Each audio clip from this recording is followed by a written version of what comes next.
Our speaker this morning is the beloved Reverend Laura Bennett. She is a third generation Unity minister. She's been in ministry, I think, 40 some years.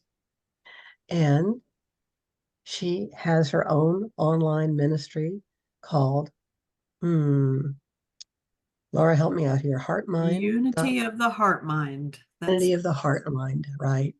She has a book, The Language of God, Metagetics, and the Bible. And she taught at Unity School for many, many years and was one of the absolutely most beloved instructors there. By the time we got there, she only was substituting here and there, but she's still very active in the field. She's working on her doctorate in theology, and her topic is science and spirituality for personal and interactional harmony. She was recently on a podcast, which some of you may want to pick up, on spirituality. Let's see, give me the name again, Lou. The Spiritual Forum. Spiritual Forum, sorry, I couldn't read my own writing. Carol Saunders. She's really quite good at that. And her topic was metaphysical interpretation, the language of God. So we welcome today the beloved Laura Bennett. Thank you. I feel so blessed to be with each of you today, Holly and Terry and Heather and Holland and Carolyn and Mark and Kyle and Pat. I love being online because the name tags are automatic. They're at the bottom of your window there. So if I missed anybody, you are most welcome. Now, one of the things I'm going to give you a heads up on, I'll be asking for some participation today, voluntarily, because there's so many quotes in today's talk, and it's the quotes that actually will guide us through these basic principles. Those of you who've taken any Unity courses, you may be familiar with Unity's 5 basic principles, or what's called Unity's 5 basic principles. I call them 5 universal principles because they don't belong to Unity. Okay, so they're not Unity principles. They are universal principles that are taught by Unity. And so we are looking at them as a way of life today. But we're letting 2 great mystics in time guide us through these 5 principles. And one is Jesus, but not just Jesus. It's a particular expression of Jesus. It's Jesus in the Gospel of John. There are 4 different. You might say Jesus is in the Bible four times because there are 4 different depictions of Jesus and his character, as many of you probably know if you've studied Bible at all. Each gospel has a different picture of who Jesus was and how he expressed. Many of them overlap in what they say he teaches. But the Gospel of John is the most mystical of the Gospels. And that's why it is really great for us Unity folk. We love that Gospel of John because it was actually done by the Johannine school. They estimate it was done by the Johannine school in Ephesus, which was really into that metaphysical mysticism path. And so their Jesus was not just a Messiah there to save the world, but he was God incarnate. Not just as a singular son of God, but to actually become one with what we are, or invite us to become one with that. And so it's an amazing depiction of him. It was the latest of the 4 Gospels, probably the least accurate of the 4 too, because it used the other 3 Gospels to build its story. But it is a slightly different story than what you have, and with amazing discourses. Jesus is just discourse after discourse, where the other Gospels are focused a lot on what Jesus did. John is focused a lot on what Jesus said. So it's amazing. So we'll be using some of those quotes today. And we're going to start with this one. And Kyle, why don't you put up those slides? And so we'll go through these slides for a little while. There it is. This is my commandment, that you love one another as I have loved you. No one has greater love than this, to lay down one's life for one's friends. This is Jesus speaking to his disciples. There's a great discourse in John 14, 15, and 16, where Jesus, it's sort of like, okay, guys, I'm out of here. But before I leave, let me tell you everything I know. So this is John 14, 15, and 16. And in it, he says, my commandment is that you love one another. Jesus has basically one main commandment, and that's it. But two commandments in the Gospel of John. One is that you love one another, and the other is to abide in me. And to abide in me means immerse yourself in my awareness. Immerse yourself in my awareness. So he tells us to love one another, and he says no greater love than to lay down our lives. Now, what does that mean? Does that mean we have to die for our friends? Sometimes people do, and they're willing to do that, and they're called heroes. You know, we love our heroes, and we honor our heroes. But basically, to lay down your life means to let it all go. It means that everything you are, everything you have, everything you think, say, and do, give it all to that divine presence. Give it all to that divine presence for the sake of connection, for the sake of being with others. Because when you clear yourself like that, wow, then you can really be present. And what is present is the divine. Okay, our next teacher is Rumi. And we'll start with Rumi's poem here. In the early morning hour, and Rumi saw the relationship with God as a lover-beloved relationship, the divine or God being the lover, and the soul being the beloved. In the early morning hour, just before dawn, lover and beloved wake and take a drink of water. He pictures it just like two lovers. She asks, do you love me or yourself more? Okay, so anybody ever ask that of their partner? Do you love me or yourself more? Or think about it? Really, tell the absolute truth. He says, there's nothing left of me. I'm like a ruby held up to the sunrise. Is it still a stone or a world made of redness? It has no resistance to the sunlight. This is how Halaj said, I am God, and told the truth.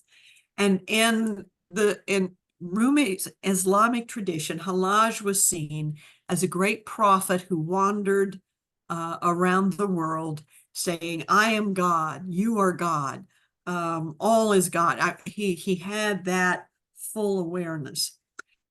So this is how he said, I am God. He saw every individual as a jewel held to the sunlight. When we get ourselves out of the way, we let that jewel within us shine, whether it's a ruby or something else.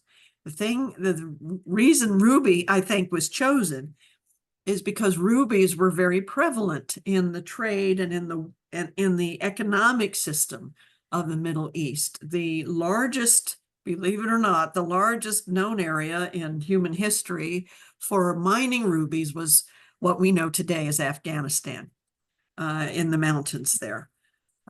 So rubies were a big thing, just as the pearls were around the place, places near water. Just that Jesus referred to the pearl of great value. Rumi refers to the ruby. Now, who is Rumi? Rumi was a mystic poet, lived back in the 1200s, and he He was the son of a mystical teacher in Islam, and his family fled from where they lived in present-day Afghanistan to a place called Korma in Anatolia, and Anatolia is present-day Turkey. And at that time, it was part of the Roman Empire. So it was under the rule of Rome. So the last name of people is taken on according to their location. So where the family lived was in a Roman controlled state or city, hence the name Rumi. It's like Romy of Rome, someone of Rome. But we now have so many other beautiful meanings that we attach to that name. Rumi met a fellow by the name of Shams, another wandering prophet who went around saying, I am God, you are God, everybody's God. They connected very, very deeply. They had a great love connection, a great teaching connection for each other, so much so that Rumi, in a sense, neglected his family and his teaching duties. And it is believed by scholars that Shams ended up being murdered by some of Rumi's own students. When this occurred, Rumi went into such a deep place of grief. But he hadn't written any poetry before this time. And when he went to that grief, he recognized in the process of that grief that love is something that we carry within us. And we carry those we love in our own hearts. We're never really apart from them because love is of the divine. And in recognizing this, Rumi wrote verse after verse after verse, in all more than 260,000 verses on divine love. And we're looking at some of his highlighted verses today, some of the more famous ones, including the comparison of the soul that has turned itself over to the divine, or the divine that gives itself completely to the soul, like a jewel in the sun. And that jewel, if you think of a jewel in the sun, a ruby, a sapphire, a diamond, even a pearl, if you think of a jewel in the sun, it shimmers with that sunlight because it so surrenders itself to that light. And that's what we are. We are light. We are that light. And we each have our own facets and shapes and colors. And so that light shines through us in a unique and beautiful way. So that's the description of the ruby in the sun. I could almost end the talk there, but we're going to go see how Jesus in the Gospel of John and how the great mystic Rumi teach us about those 5 basic principles that help us be the light that we are, that help us shine, and in another gospel, Jesus said, let your light shine. And Rumi, obviously, his great shining came following his deep grief.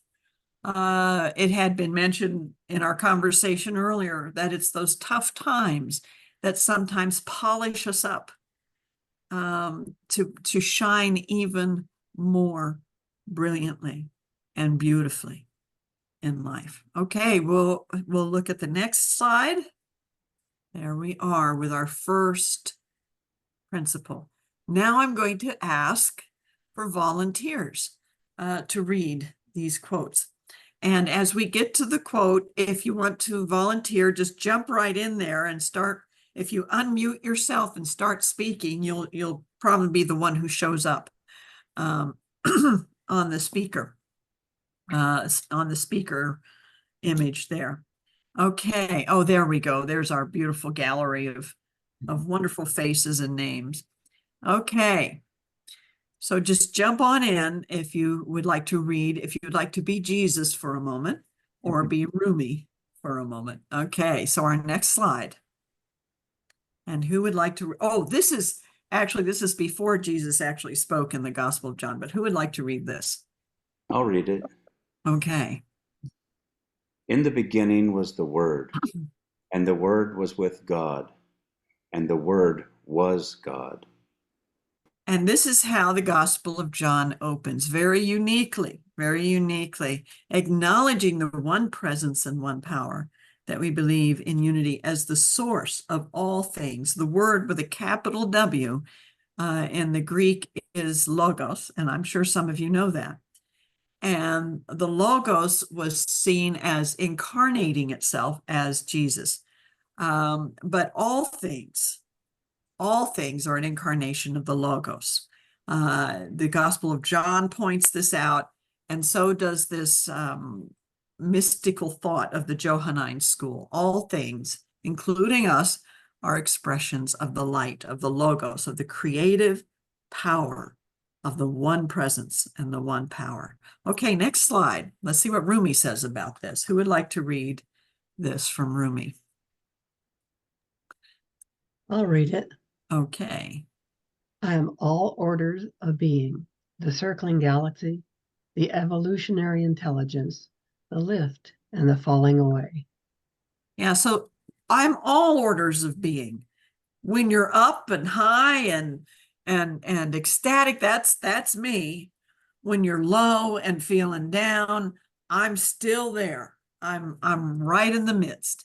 So because I have created, I am the source of all creation, is what this says. The one presence and the one power. We again, but like the jewel, we aim it, we make it ours. It comes out the way it comes out through us, but there's one creative presence and power. This is our first basic principle to recognizing who we are. And I have a way of saying it with the word awareness. And this is calling us to know the light. Know the light. And to know in that mystical sense is be aware. Be aware that it's all light. Every bit of it, even at night in the darkest, most shadowy place, the energy of that divine light is all around us. Okay, and our next slide. Second principle, the divine within you as you. In unity, we've affirmed it. Along with Jesus, I am the Christ being the divine spirit of God that lives within us as us. So here's what Jesus said about that. Next slide. Who would like to read the eternal presence within, about the eternal presence within? I'll do it. Okay, thank you. In a little while, the world will no longer see me, but you will see me. Because I live, you also will live. On that day, you will know that I am in my Father, and you in me, and I in you. And now the way we would say that, of course, in modern language is, on that day, you will know that I am in the divine, and you in me, and I in you. So this is Jesus speaking of our oneness, of how we dwell within each other. And he's saying it again. Notice he's on the verge of not being around anymore. And he's saying it, but don't worry. This is what Rumi went through. Shams was no longer physically present, but he was present in his own being and consciousness, and through the love, through the divine love that he felt for life and for the world. So here's Jesus saying, we're in each other, and and the divine is in us. The divine is in me, and I am in you, and you are in me. Here we are all together. We're going to look a little more about what that is. But right now, let's see what Rumi says about it. Excuse me. I had a cheesy pizza yesterday. So you'll hear it in my voice a little bit today. All right, the real work. Who would like to read about the real work? I'll do that. Okay. There is one thing in this world that you must never forget to do. Remember the deep root of your being, the presence of your Lord. Give your life to the one who already owns your breath and your moments. Isn't that an awesome thought? So what it's saying is consciously give yourself to the one who already owns your breath and your moments. So it's not like you can withhold anything from that one. It's what you do. It's the gift you give yourself. So the awareness of that is be the light. So we have know the light. In other words, be aware of everything being the light. The other is be the light. Be aware of who you are. Be aware of who you are. This is how to bring that second principle into being. Okay. The third principle. See, we're moving through these pretty quickly. Wow. Now, we are co-creators with God, creating reality through thoughts held in mind. And of course, Unity has had its little jingle for that for many years. Thoughts held in mind produce after their kind. Now, the thing about this, to avoid what we call metaphysical malpractice by beating ourselves up for thinking negatively, okay, is it's about thoughts held in mind. When we hold to that thought, when we focus on it, when we spin it over and over and over and over again in our minds, when we act in life like that is our reality, those are the things that create. Those are when our thoughts create our reality. Multiple thoughts pass through our minds every day. We swim in an atmosphere of thought, in a spiritual atmosphere of thought. Many thoughts are coming at us through the media, and even if we never look at the media, they're moving through us because they're there in the ether. So when we have negative thoughts or a negative response or a reaction to something, don't beat yourself up for it. Just let it be and let it pass. I think today's Daily Word in Unity says something about that. Not to try and fight or struggle with that negative thinking, but just let it be and pass through. Let it keep moving. Just keep it moving through our being. So we are co-creators with God, creating reality through thoughts held in mind. What does Jesus say about this? What's our next slide? Yeah, who would like to be Jesus in this moment? I'll read it. Okay, thank you, Heather. If you continue in my word, you are truly my disciples, and you will know the truth, and the truth will make you free. There you go. If you First, it'll continue, piss you off, yeah. Oh, say that again. but first it'll piss you off. Absolutely. Absolutely. I do this little exercise in some of my classes where people stand up and paraphrase Jesus according to what they got out of the teaching. And I say, listen to this person as though they are Jesus in this moment. So Heather, there you go. You were being Jesus, saying, yeah, but first it'll piss you off. I could see Jesus saying that, actually. You'll know the truth. If you continue in my word. And what is my word? Again, what's that commandment? What's the commandment? That you love one another. If you continue in this love, you will know what is true. You will know you don't have to worry about figuring it out. If you continue in love, you will know what is true. But if you actually are willing to look at what is true, it might first piss you off to get, to burn up some of those negative ways of thinking that you have been holding to. So this is a matter of thinking the light. Think the light. And I don't mean use your intellect and overwork your brain. I mean, be aware of what your thoughts are. Those many thoughts that pass through, be aware. of what's passing through your brain. Or if a thought pops out of your mouth that you wouldn't normally choose to have put into the world, just be aware of it. Don't judge yourself. Don't beat yourself up. Just say, oh, oops, there I go again. There's that old habitual way of thinking, looking for a way to be released. I let go. I let go and I let God. And this brings us to our next principle. Oh no, we forgot Rumi. Let's never forget Rumi. Okay. Who would like to say what Rumi has to say about this? This is a great thing. Holly. I have lived on the lip of insanity, wanting to know reasons, knocking on a door. It opens. I've been knocking from the inside. Yeah.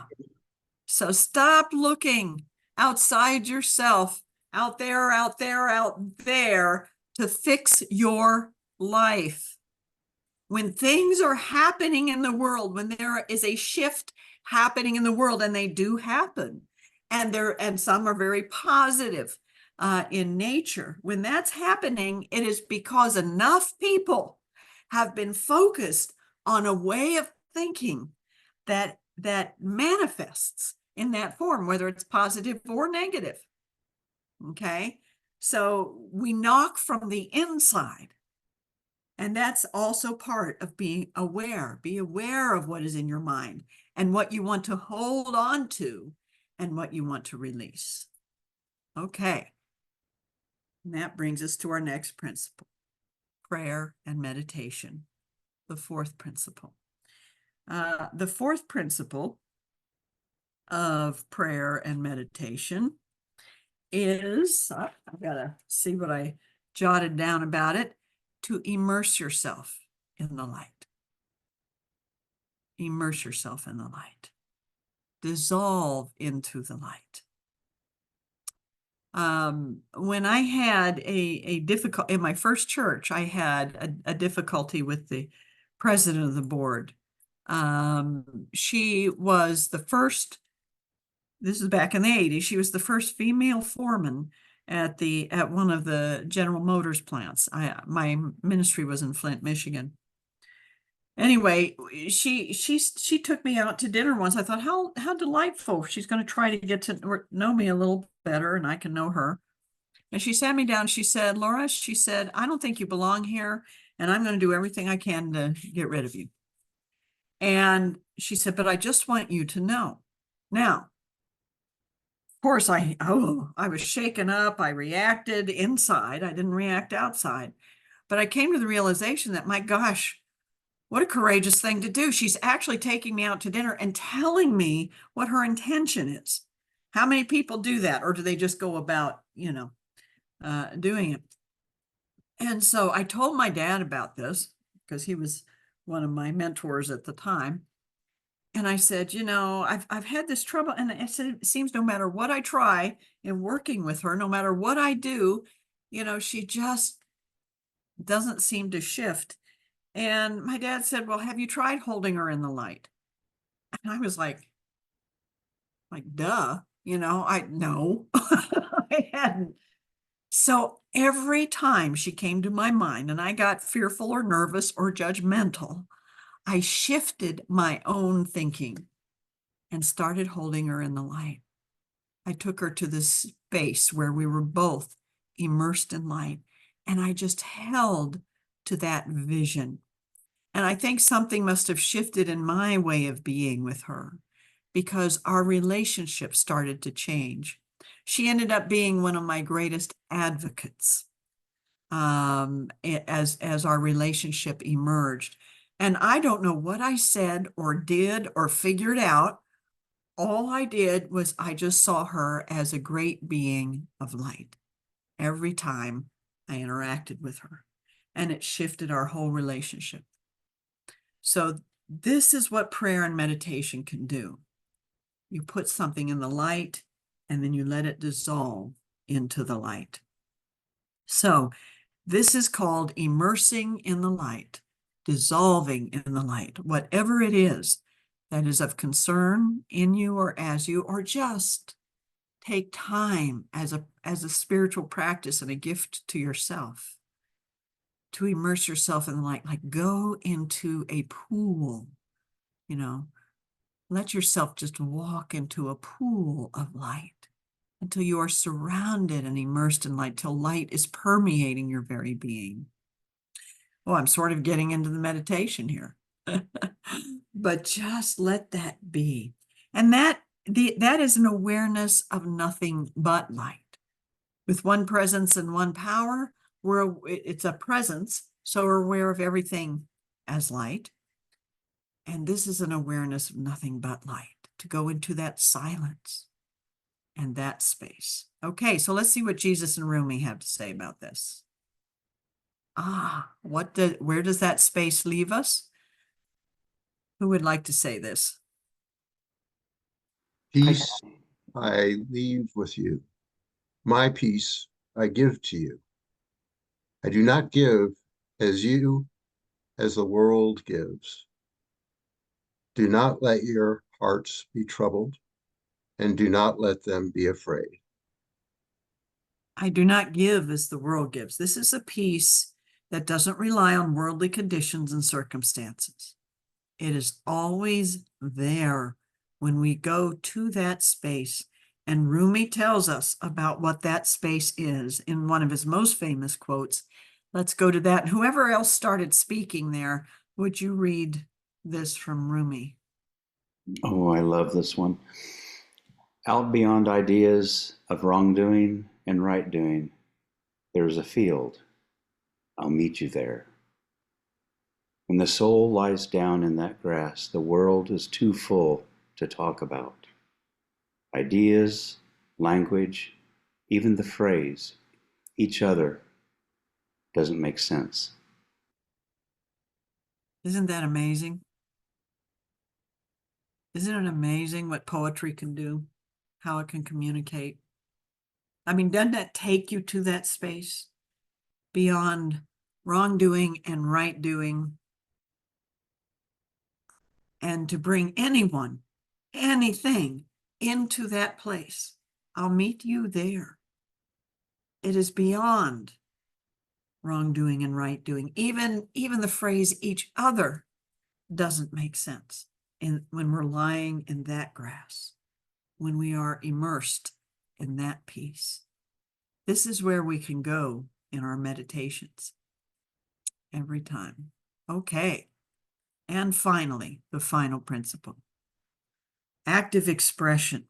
This is to activate the light or to live in that field of awareness that we just read about. And let's go on to what Jesus says about that in John.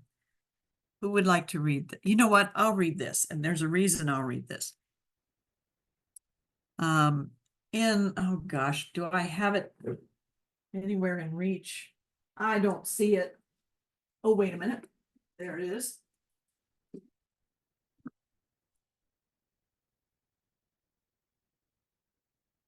This is what I call my Velveteen Bible. I'm gonna look at it. It's all beat up. All right. It's falling apart, And this was a gift from my dad when I announced at 12 years old that I was going to be a minister. And it is signed, okay, so I was 14 years old. But it is signed.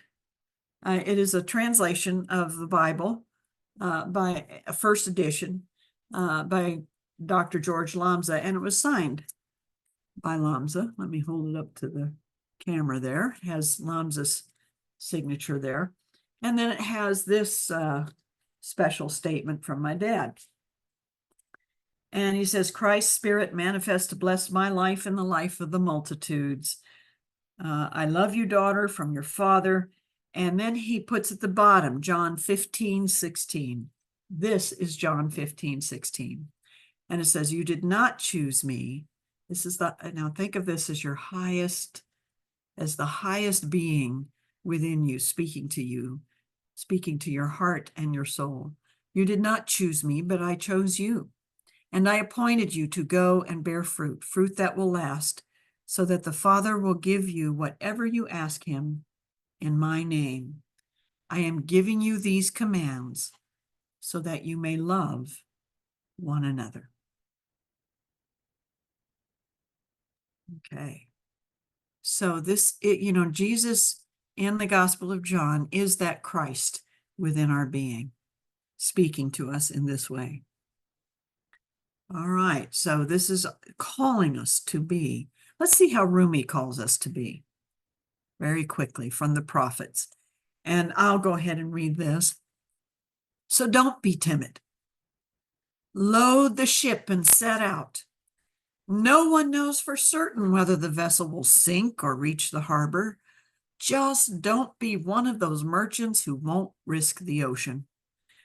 This is much more important than losing or making money. This is your connection to God. So whatever you do to activate the love one another command, which is the light of our being, whatever you do to activate that, that is your connection to God. Speaking kindly to others, doing the service you do for this group, being out in the world and working for others, everything from picking up after the dog when you take the dog for a walk to or scooping the cat litter and for cat people, to just being kind to someone, doing a random act of kindness, giving to a cause you believe in. These are all things. Don't be afraid to do it. Don't withhold. When your heart says, do this, be this, do that, be that, and activate the light. Okay, now, looking at our time, let's take a deep breath, and we're going to hear from another John in just a couple minutes, John Denver. But let's take a deep breath. And I'll let you know when to open your eyes, because John Denver is going to be part of our meditation this morning. But for the moment, just close your eyes. And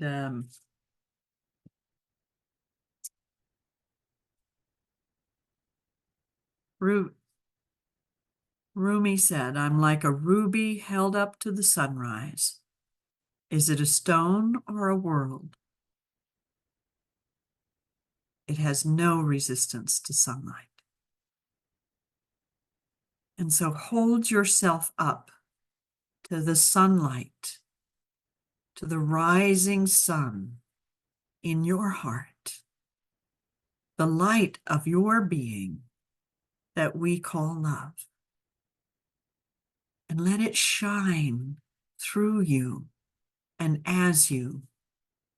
And I'm going to invite you to use your imagination to see yourself as a jewel. It doesn't have to be a ruby, but whatever jewel, an emerald, mother of pearl, whatever comes to your mind, that's the one. See it glimmering and shimmering.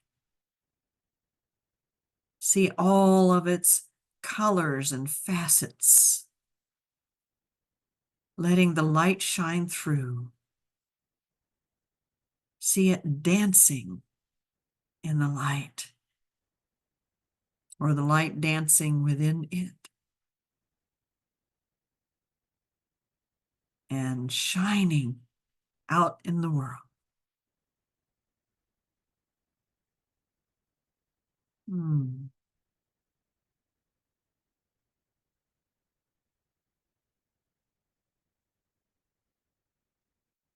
Now be in that place of light and bring in anyone who is on your mind or heart, whether it's because you love them dearly and they give you all the happiness in the world, or maybe that you are challenged by them, or maybe it's a mix of both. Just invite anyone who's on your heart today. Maybe they need healing. You know, when anyone's angry at you or adversarial towards you, they're calling for healing, for greater wholeness and understanding. So bring anyone into your heart.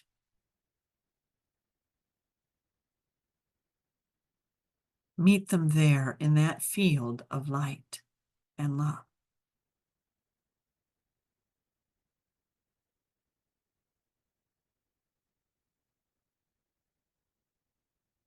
And watch them dissolve into the light.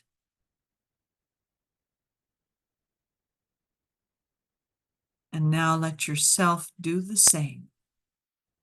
Let that jewel in you just, break apart like a falling star when it breaks apart in the sky. Let the sparkles that are left just fill your world.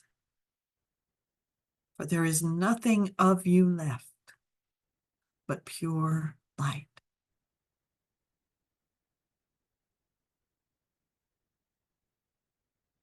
And just be in the sunshine that is the Spirit of God in you. And now we will move to the John Denver song, and open your eyes and enjoy the meditation.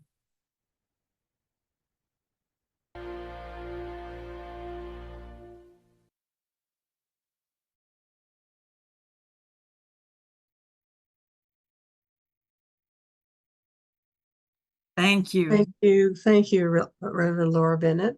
We appreciate the reminder of the 5 unity principles to guide our lives, to guide our light.